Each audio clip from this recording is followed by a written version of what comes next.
মাংসটা সত্যিকারেই হেভি হয়েছে। আলুটা ধরলে একবারে গলে যাচ্ছে। আলু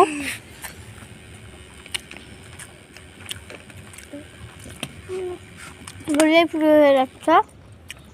আমি তো খাই না, তাও সুন্দর কত বড় আলুটা দেখছেন, ঝোলের একবারে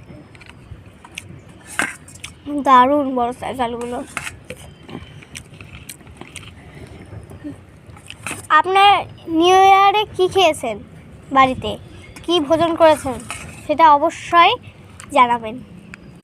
ওই যে মাংস বলার মতো না।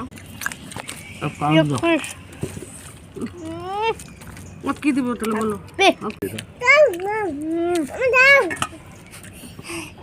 বড় করে বলুন একটা। তোর ওখান থেকে ভালো।